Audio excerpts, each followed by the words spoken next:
Hello दोस्तों, नमस्कार। स्वागत करते हैं आप सभी का एक्सपर्ट क्लासेस साधना तैगी प्लेटफॉर्म में। दोस्तों, आज हम आपके लिए लेकर आए हैं, यानी कि सीटेट के सभी विद्यार्थियों के लेकर आए हैं ऐसी 4 टिप्स जो आपके आने वाले एग्ज़ाम के लिए बहुत ही ज़्यादा हेल्प करेगी। आपका एक ही प्रश्न होता है कि ऐसा क्या करें जिससे एग्ज़ाम में टॉप कर जाएं और ऐसा क्या ना करें जिससे एग्ज़ाम में फेल हो जाए। तो वीडियो में बने रहिए, वीडियो को लास्ट तक देखिएगा। आपके जितने भी डाउट होंगे, जितनी भी कन्फ्यूजन होंगी, सब दूर होंगे। तो चलिए स्टार्ट करते हैं। जब बात आती है कि क्या करें एग्ज़ाम में जिससे एग्ज़ाम में टॉप कर जाएं और क्या ना करें एग्ज़ाम में जिससे एग्ज़ाम में फेल हो जाएं, तो देखिए हमारी बहुत सारे बहन भाई ऐसे होंगे जो जॉब करते होंगे, जो घर में हाउस वाइफ होंगी महिलाएं, तो उनके पास टाइम बहुत कम होता है। तो उनको अगर कुछ ही समय में पढ़ना होता है तो उनके माइंड में यही क्वेश्चन आता है कि ऐसा क्या करें कि जिससे एग्ज़ाम में हम टॉप करें या ना करें, लेकिन इतना नंबर पा जाएं कि जिससे आने वाले एग्ज़ाम में हम बैठ सकें, और क्या ऐसा ना करें जिससे एग्ज़ाम में हम फेल हो जाएं। तो दोनों चीज़ों को हम यहाँ पर आपको बताने वाले हैं। तो बस वीडियो में बने रहिए, वीडियो को लास्ट तक ज़रूर देखिएगा। तो देखिए, सबसे पहले तो अगर आप सीटेट का एग्ज़ाम देने गए हो, एग्ज़ाम हॉल में बैठे हो, तो बच्चा सर्वप्रथम बाद में अध्यापक। आप जितने भी, अगर आप एग्ज़ाम में बैठ गए तो समझ लीजिए कि हम क्या हैं, हम एक अध्यापक हैं। आप अपने को अध्यापक समझकर क्वेश्चन को हल कीजिएगा, ठीक है। तो बच्चा सर्वप्रथम बाद में अध्यापक, समझ लीजिए कि बच्चा क्या है, एक भगवान है। हम अध्यापक हैं और जो क्वेश्चन हम हल कर रहे हैं, बच्चा क्या है, वो भगवान के समान है।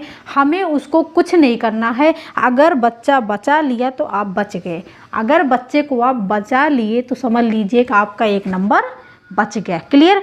तो इसलिए अगर आप एग्ज़ाम हॉल में गए बैठे तो समझ लीजिए कि आप एक अध्यापक हैं। आप जो भी क्वेश्चन को हल करेंगे एक अध्यापक की नज़र से हल करेंगे। तो क्लियर।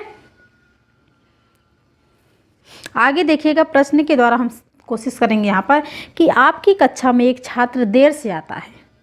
अभी हमने बताया कि आप अगर क्या हैं, अध्यापक हैं, तो किसको बचाना है, आपको बच्चे को बचाना है, ठीक है। तो आपकी कक्षा में एक छात्र देर से आता है तो आप क्या करेंगे। अगर आप एक शिक्षक हैं और आपकी कक्षा में छात्र देर से आता है तो आप क्या करेंगे, उसके अभिभावकों को सूचित करेंगे, उसे दंड देंगे, कारण जानने की चेष्टा करेंगे, उस पर कोई ध्यान नहीं देंगे। अभी हमने बताया कि आप क्या हैं, आप एक अध्यापक हैं। आप अगर बच्चे को बचा लिए तो आपका 1 नंबर बच गया, ठीक है, उसी में आपकी भलाई है। तो यहाँ पर हम लॉक करेंगे सी विकल्प कि कारण जानने की चेष्टा करेंगे। भाई उसे दंड तो हमें देने नहीं है, समझ लीजिए कि भगवान है। जैसे हम भगवान की पूजा कैसे करते हैं ना, वैसे सीटेट एग्जाम में एक बच्चे की पूजा करनी है, तो इसलिए यहाँ पर सी विकल्प लॉक हो जाएगा। अब यहाँ का टिप्स आपका शुरू होता है। टिप्स आपका पहला टिप्स है कि जो आपका प्रश्न पत्र होता है वो होता है 150 का, ठीक है। 150 का आपका प्रश्न पत्र होता है। 150 क्वेश्चन आते हैं और 150 मार्क्स आपके होते हैं, जिसमें से 75 नंबर और 75 नंबर होता है आपका पेडागोजी का और 75 नंबर होता है आपका कॉन्सेप्ट का, ठीक है। तो आपकी जो ये 75 नंबर जो पेडागोजी है, ठीक है, ये जो 75 नंबर की जो पेडागोजी है, इसी पर आपको सबसे ज़्यादा नज़र डालनी है। आपकी पैनी नज़र होनी चाहिए किस पे, पेडागोजी पे, क्योंकि आपकी जो पेडागोजी है, अगर पेडागोजी मजबूत है तो आपका 75 नंबर कहीं नहीं जाएगा, ठीक। तो ये आपका पहली टिप्स है कि अगर 75 नंबर की पेडागोजी आती है, 75 नंबर की कॉन्सेप्ट आता है, तो आपको सबसे ज़्यादा आपकी मजबूत होनी चाहिए पेडागोजी, क्योंकि जितने भी टैग वर्ड होंगे, जितने भी टिप्स होंगे, वो आपके पेडागोजी पे ही ज़्यादा काम करेंगे। तो 15 नंबर का अगर आपका ईवीएस में 30 क्वेश्चन है, सीडीपी में 30 है, हिंदी में 30 है और मैथ में 30 है, ठीक है, संस्कृत या फिर इंग्लिश में 30 है, तो आपको 15 नंबर की पेडागोजी दी जाएगी, 15 नंबर का आपका कॉन्सेप्ट का दिया जाएगा। तो आपको इसमें पेडागोजी सबसे ज़्यादा मजबूत रखना है, पेडागोजी पे नज़र रखनी है सबसे ज़्यादा। क्लियर। ये पेडागोजी का नंबर आपका कहीं नहीं जाने वाला। दूसरा है यहाँ पर कि सीटेट में एक प्रश्न पूछा जाता है सकारात्मक प्रश्न पूछा जाता है और नकारात्मक प्रश्न पूछा जाता है। नकारात्मक में क्या होता है, नहीं रहेगा। सकारात्मक में क्या होगा, हाँ रहेगा। ठीक है, तो प्रश्न सीटेट में दो ही तरीके से पूछा जाता है, एक तो नकारात्मक के द्वारा, एक दूसरा सकारात्मक द्वारा। नकारात्मक में क्या पूछा जाता है कि ऐसा कौन सा विकल्प है जो उचित नहीं है। ठीक है, तो इसका मतलब क्या है, वो निगेटिव पूछ रहा है क्वेश्चन। दूसरा आपका सकारात्मक में क्या होता है कि ऐसा कौन सा विकल्प है जो उचित है। ठीक, तो वहाँ पर क्या हो जाएगा आपका सकारात्मक। तो क्वेश्चन दो ही प्रकार से पूछे जाते हैं, सकारात्मक और नकारात्मक, जिस पर आपको सबसे ज़्यादा ध्यान देना है सबसे पहले कि क्वेश्चन क्या कह रहा है। अगर क्वेश्चन ही वहाँ पर नहीं है तो वहाँ पे आप सबसे पहले निगेटिव मान लीजिएगा, और क्वेश्चन हाँ है तो आप पॉजिटिव मान लीजिएगा। इससे आपको कोई प्रॉब्लम नहीं होगी। आगे देखिएगा, हम क्वेश्चन के द्वारा कोशिश करेंगे समझाने की कि निम्नलिखित में से क्या पाठचर्या के विकास के लिए मार्गदर्शक सिद्धांत नहीं है। हमने कहा नकारात्मक, नकारात्मक के साथ क्या करेंगे, नहीं रहेंगे, यानी कि निगेटिव लगाएंगे। हम यहाँ पर लिख दिए, निगेटिव लगा दिए, है ना। अब हमें पता लग गया कि हमें क्वेश्चन कैसा पूछ रहा है, तो निगेटिव पूछा जा रहा है। भाई हमें ऑप्शन भी कैसे चाहिए, तो हमें ऑप्शन भी निगेटिव ही चाहिए। तो देखिए, विद्यालय ज्ञान को बाह्य विश्व से जोड़ना, एनसीएफ 2005 कहता है कि विद्यालय ज्ञान को बाहरी ज्ञान से जोड़ना। ये हमारा कैसा आंसर है, पॉजिटिव है। हमें चाहिए क्या, हमें निगेटिव चाहिए। बी विकल्प है, सुनिश्चित करना कि अधिगम रटंत विधियों से परे हो, यानी कि सुनिश्चित करना कि जो हम सीखें वो रटने पे बल ना दे। ये भी हमारा क्या है, पॉजिटिव। हमें चाहिए क्या भैया, निगेटिव चाहिए। परीक्षा को आसान बनाना, या डी विकल्प है, पाठचर्या को समृद्ध करना ताकि यह पाठ पुस्तकों तक सीमित न रहे, यानी कि पाठ पुस्तक से बाहर भी बच्चों को सिखाना चाहिए।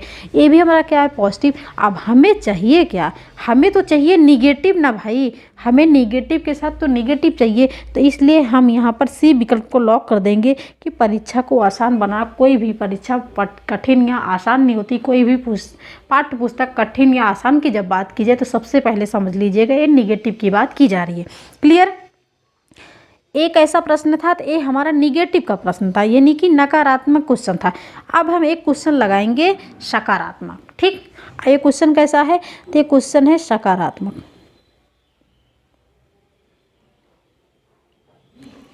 क्वेश्चन क्या पूछा जा रहा है कि विद्यार्थी में अवांछित व्यवहार को परिवर्तन करने में सबसे प्रभावी पद्धति क्या है, यानी कि क्वेश्चन क्या, पॉजिटिव आंसर क्या लगाएंगे, हम पॉजिटिव लगाएंगे। पूछा जा रहा है कि अगर विद्यार्थियों में अवांछित व्यवहार है तो उसको परिवर्तन के लिए सबसे प्रभावी विधि क्या है। अगर एक बच्चा उचित व्यवहार नहीं कर रहा है कक्षा में, तो उसके व्यवहार को सुधारने के लिए हम क्या करेंगे, विद्यार्थी को दंड देंगे। अभी हमने पहले भी आपको बताया कि समझ लीजिए विद्यार्थी भगवान है तो उसको हमें कुछ नहीं करना है, विद्यार्थियों को दंड देना, अभिभावकों के ध्यान में इसे लाना, अवांछित व्यवहार के कारणों को ढूंढना एवं उपचार का प्रबंधन करना, या फिर बच्चे पर ध्यान न देना। तो एक ये सब क्या है, ये सब क्या है भैया, ये सब है आपका निगेटिव। हमें चाहिए का, हमें तो चाहिए पॉजिटिव ना। तो हमारा सी विकल्प लॉक हो जाएगा कि अवांछित व्यवहार के कारणों को ढूंढना एवं उपचार का प्रबंधन करना, कि उसके जो व्यवहार हैं उसके कारण को ढूंढना कि वो ऐसे क्यों कर रहा है, और जब कारण जानेंगे तो उसका आप उपचार करेंगे, जैसे आप एक डॉक्टर करता है किसी मरीज का। क्लियर। क्वेश्चन सकारात्मक तो आंसर भी आप सकारात्मक लगाएंगे, क्वेश्चन नकारात्मक तो आंसर नकारात्मक लगाएंगे। सीटेट में दो प्रकार के क्वेश्चन पूछे जाते हैं, एक सकारात्मक नकारात्मक, यानी कि निगेटिव और पॉजिटिव। निगेटिव के साथ निगेटिव आंसर और पॉजिटिव के साथ पॉजिटिव आंसर। क्लियर। अब तीसरी टिप्स है आपकी कि बड़ा आंसर सटीक आंसर। बड़ा आंसर जो होता है आपका पॉजिटिव आंसर होता है, 100% सटीक विश्लेषण होता है। यानी कि अगर आपको 1 से लेके 15 तक, आप 1 से लेके 15 तक क्वेश्चन आप कर लिए, ठीक है, यानी कि 1 से लेके 15 तक का आपका टारगेट है कि हमें क्वेश्चन को करना है, तो आप उसमें बीच में समझ लीजिए आपको A, B, C और D। अगर आपको 1 से लेके 15 तक क्वेश्चन कर लिए, ठीक है, और बीच में आपको समझ लीजिए कि 9 और 10 या फिर 11 क्वेश्चन का आंसर आपको समझ नहीं आ रहा था, तो आप उसको क्या करेंगे, आप उसको गोला कर देंगे कि हम इसको अभी बाद में करेंगे। जब बिल्कुल नहीं समझ आ रहा है तो वहाँ पर ऑप्शन क्या है, ए है, बी है, सी है, डी है।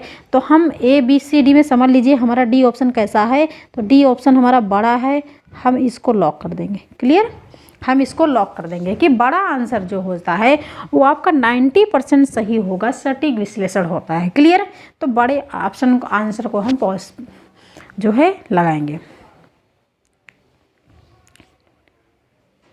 बड़ा आंसर है उसको हम प्रायोरिटी देंगे। क्लियर, हम जैसे हम यहाँ पर कोशिश किए हैं कि निगेटिव के साथ क्वेश्चन भी लगाएं, बड़ा आंसर के साथ क्वेश्चन लगाएं, जिससे आपको कोई कन्फ्यूजन ना हो, जिसे आप समझ सकें कि कैसे एग्जाम में क्वेश्चन पूछा। तो यहाँ हम बड़ा ऑप्शन यहाँ पर जब बड़ा आंसर की बात की हम थोड़ा सा बड़ा आंसर लिए हैं। तो देखिए प्रश्न है कि निम्नलिखित में से कौन सा विकल्प कक्षा 1 से 5 तक ईवीएस पढ़ाने का मुख्य उद्देश्य है। क्वेश्चन कैसा पूछा गया, पॉजिटिव। हमें आंसर कैसा चाहिए, पॉजिटिव चाहिए। हमें लगता है कभी कभी सीटेट एग्जाम में ऐसा लगता है कि 4 ऑप्शन है, ए बी सी डी, सारों ऑप्शन सही हैं। ठीक है, ए बी सी डी ऐसे बड़ा ऑप्शन रहेगा ऐसे, और ऐसा लगता है कि इसमें केवल भी नहीं है, नकारात्मक नहीं समझ आ रहा, सकारात्मक नहीं समझ आ रहा है, तो इसमें हम आंसर कौन सा लगाएंगे। तो इसमें आप लगा दीजिएगा जो सबसे बड़ा हो। तो देखिए यहाँ पर मुख्य उद्देश्य है, तो यहाँ पर हमें ऐसा लग रहा है कि हमें ऑप्शन तो समझ ही नहीं आ रहा है कि कौन सा नकारात्मक है कौन सा सकारात्मक है। तो देखिए सबसे ए ऑप्शन है कि स्वतंत्र रूप से व्यवहारिक क्रियाकलापों को करने के लिए कौशल प्राप्त करना। हो सकता है विद्यार्थियों को मिडिल स्तर पर विज्ञान पढ़ने के लिए तैयार करना। भाई ये भी हो सकता है क्योंकि सब पॉजिटिव ही तो लग रहा है ना। विषय की मूल अवधारणाओं की गहन समझ विकसित करना, बिल्कुल ये भी लग रहा है कि पॉजिटिव ही है। डी ऑप्शन है कि शिक्षार्थियों को कक्षा के अधिगम को स्कूल के बाहर जीवन से जोड़ने में मदद करना। ये तीनों पॉजिटिव आंसर हैं, लेकिन हमें क्या चाहिए, मुख्य उद्देश्य चाहिए जो सबसे ज़्यादा पॉजिटिव हो ईवीएस पढ़ाने में। तो देखिए एनसीएफ 2005 के अनुसार ईवीएस में पर्यावरण अध्ययन में जो सबसे ज़्यादा पॉजिटिव होता है, जिसको हम सबसे ज़्यादा इम्पॉर्टेंट मानते हैं, वो तो फील्ड ट्रिप होता है या फिर स्कूली विद्यालय ज्ञान को हमें बाहरी जीवन के ज्ञान से बच्चों के साथ आप जोड़ दीजिए। जो आपका पूर्व ज्ञान हो उसको नवीन ज्ञान से बच्चों के साथ जोड़ दीजिए, पूर्व ज्ञान को नवीन ज्ञान से जोड़ दीजिए। तो वही हमारा डी ऑप्शन सबसे राइट हो गया, यानी कि बड़ा ऑप्शन और सटीक आंसर। ये ऑप्शन हमें समझ नहीं आ रहा, सारे ऑप्शन पॉजिटिव है लेकिन हम डी विकल्प सबसे ज़्यादा पॉजिटिव है, इसलिए हम इसको लॉक कर देंगे। तो यही काम आपको भी करना है। अब टिप्स नंबर 4 है कि आपको टैग वर्ड, जो टैग वर्ड होते हैं ना, ये 100% सटीक होते हैं, 100% आपको एग्ज़ाम में टॉप कराएंगे पेडागॉजी में। अगर आपके टैग वर्ड एकदम आप पढ़े हैं, समझते हैं ना, तो आपको इसका जो है एक भी नंबर नहीं कटेगा सीटेट एग्ज़ाम में। तो इसलिए टैग वर्ड को पढ़ना है। हम टैग वर्ड की वीडियो हमारी पढ़ी है, आप जाके सर्च कर सकते हैं, एक्सपर्ट क्लासेस साधना त्यागी टैग वर्ड, तो वहाँ पर आपको वीडियो मिल जाएगी, बहुत ही बेहतरीन तरीके से बताया गया है। तो सबसे ज़्यादा जो ज़रूरी होता है वो होता है टैग वर्ड। ठीक, कैसे हम टैग वर्ड यूज़ करेंगे, तो एक होता है पॉजिटिव टैग वर्ड, ठीक है, एक होता है पॉजिटिव टैग वर्ड और दूसरा होता है निगेटिव टैग वर्ड, है ना। पॉजिटिव टैग वर्ड और निगेटिव टैग वर्ड को आपको देखना है। तो सबसे पहले हम देखेंगे यहाँ पर निगेटिव टैग वर्ड, ठीक है, कि नेगेटिव, अगर क्वेश्चन नेगेटिव पूछा गया है या फिर क्वेश्चन पॉजिटिव पूछा गया है तो कैसे टैग वर्ड कहाँ यूज होते हैं, कैसे टैग वर्ड हमें मिल जाएंगे तो हमें समझ आएगा कि एक क्वेश्चन निगेटिव है। तो देखिए निगेटिव में कैसे टैग वर्ड पूछे जाते हैं, कठोर नियम। अगर आपको ऑप्शन में कठोर नियम दिख जाए, क्वेश्चन पॉजिटिव हो, अगर आंसर में आपको कठोर नियम दिख जाए तो समझ लीजिए एक ऐसा है निगेटिव है, ऑप्शन आपका निगेटिव है। व्याकरण रटना, व्याकरण दिख जाए, रटने पर बल दिया दिख जाए, तब समझ लीजिए ये क्या है, ये आपका निगेटिव है। कंठस्थ करना, व्याख्या करना, व्याख्या जो होता है वो आपके परिभाषाओं पे आधारित होता है। ये जो व्याख्या होता है वो रटने पर बल देता है। तो जब रटने की बात किया जाए, कठोर नियम की बात किया जाए, व्याकरण की बात किया जाए, कंठस्थ करने की बात किया जाए, वर्णन करने की बात किया जाए या फिर दंड देने की बात किया जाए, तो समझ लीजिए क्या है, ये आपके निगेटिव है। ठीक, अभी हमने दंड का क्वेश्चन लिया था ना, ये क्या है, निगेटिव है।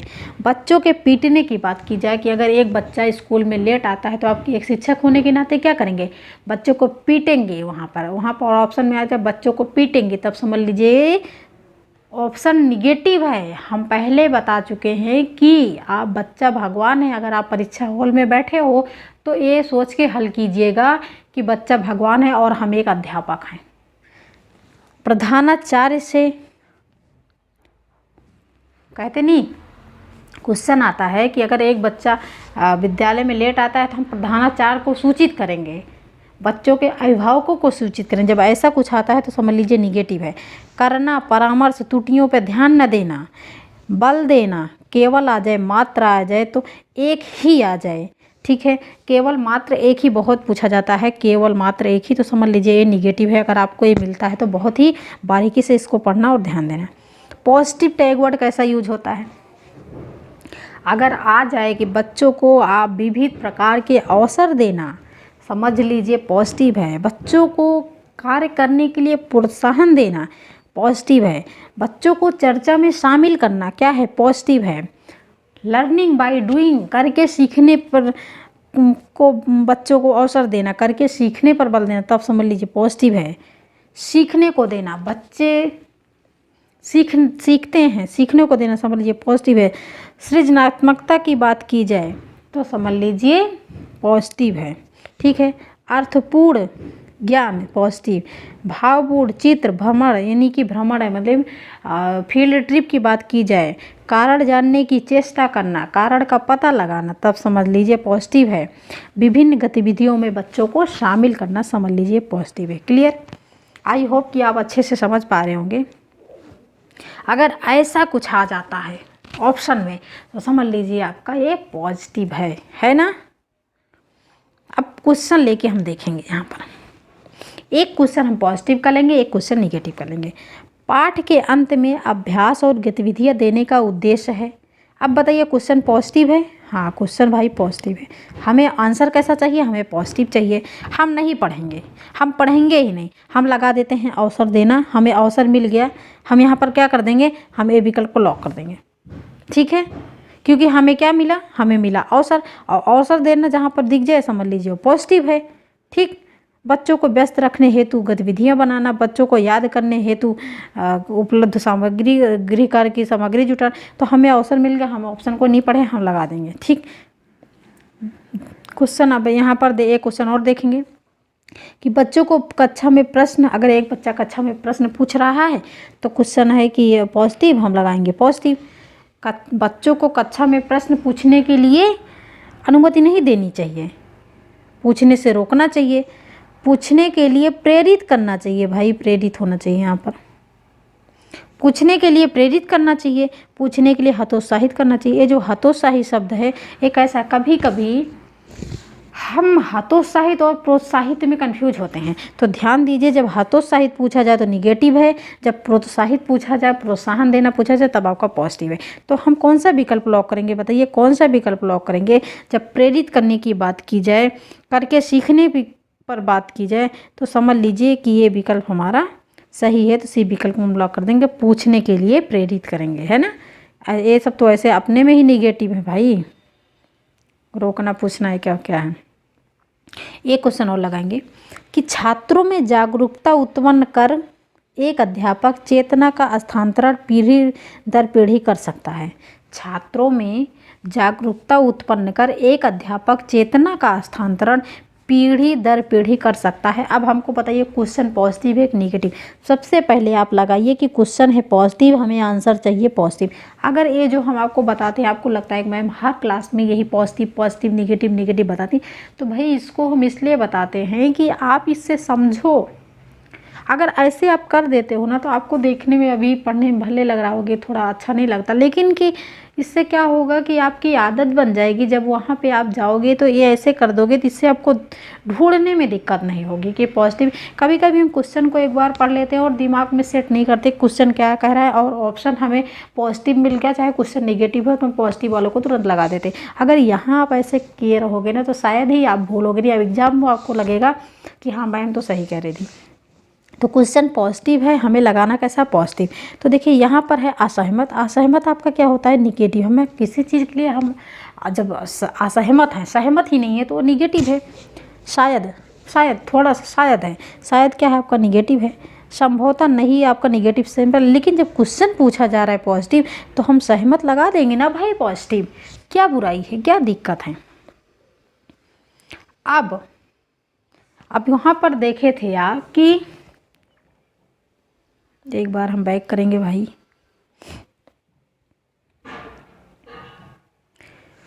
क्या करें एग्जाम में जिससे एग्जाम में टॉप कर जाएं।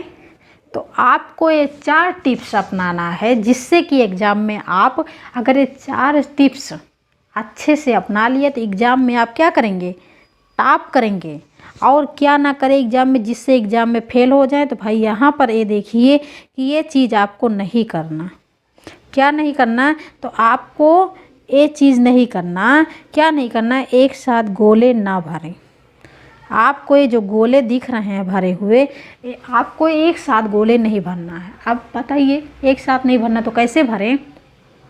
कभी कभी कुछ बच्चों के साथ होता है कि वो 150 गोले जो है 150 का जो प्रश्न पत्र है उसको हल कर जाते हैं और गोले नहीं भरते हैं। उससे क्या होता है, कहते हैं हमारे पास समय ही नहीं बचा। तो एक साथ गोले ना भरें, पेपर को 2 राउंड में करें। एक साथ गोले नहीं भरने का मतलब जब 1 से 5 तक क्वेश्चन कर लिए तो फट से आप OMR सीट को क्या कर दोगे, फिल कर देना है आपको।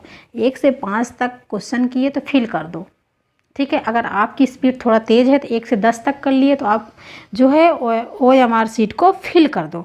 और पेपर को 2 राउंड में भरे, यानी कि 15 क्वेश्चन को कर लो। उसके बाद जैसे 15 क्वेश्चन का कॉन्सेप्ट कर लिए, उसके बाद आप जो है फिल कर दिए, गोला फिल कर दिए। फिर 15 क्वेश्चन का जब पेडागॉजी किए तो आप गोले को फिल कर दिए। उसके बाद आप दूसरे सब्जेक्ट को उठाइए। ऐसा नहीं है कि 15 क्वेश्चन आप CDP का किए उसके बाद आप भाग के EVS का करने लग गए, तो ऐसा नहीं करना है आपको। और बड़ा आंसर का मैंने बता दिया कि बड़ा आंसर सटीक, अगर कुछ ना जहाँ पर समझ आए वहाँ पर आप बड़ा आंसर को लगा दीजिए, यानी कि टिक कर दीजिए। और एक बार और एक नज़र और थोड़ी से कि आपको पियाजे, कोहलर वर्ग, वाइगोस्की, थॉर्नडाइक, ये 4 सिद्धांत को अच्छे से थोड़ा पढ़ लेना है। अगर आपके पास थोड़ा समय मिले तो पढ़ लेना इनके सिद्धांत। ज़्यादातर आपको पियाजे और वाइगोस्की से, कोहलर वर्ग से पूछा जाता है। थॉर्नडाइक से बहुत कम ही पूछा जाता है। कभी कभी नियम के बारे में पूछ लिया जाता है, मुख्य नियम गौण नियम से। आपको NCF 2000 तो भैया एकदम मस्त पढ़ लेना है। NCF 2005 NIP 2020, ठीक है। और मूल्यांकन बुद्धि के बारे में पढ़ लेना है। आनुवंशिकता और वातावरण। आनुवंशिकता वातावरण जो क्वेश्चन बनेगा आपका वो पेडागॉजी का ही बनेगा, कॉन्सेप्ट से बहुत कम ही बनता है, तो पेडागॉजी के क्वेश्चन बनेंगे। अधिगम पढ़ना है। पुस्तक और सृजनात्मकता, ये चीज़ें आपको पढ़नी है। अगर आपके पास समय मिले तो आप एक बार इस पर ऐसे नज़र दौड़ा लीजिएगा। तो दोस्तों आपको वीडियो कैसी लगी भाई, अगर अच्छी लगी तो लाइक कर दीजिए। अगर आप सेशन में पहली बार वीडियो को देख रहे हैं तो चैनल को सब्सक्राइब जरूर कर दीजिए। साथ ही बेल आइकन को प्रेस कर दीजिए डेली वीडियो पाने के लिए। अगर ये वीडियो आपको अच्छी लगी हो तो ईमानदारी से लाइक कर दीजिए और ये वीडियो को अपने फैमिली फ्रेंड्स के साथ शेयर कर दीजिए, जिससे और भी लोग इस वीडियो का लाभ ले सके, हेल्प मिल सके आपकी वजह से उनको। Thanks for watching video. This is Sadhana Tyagi, expert classes.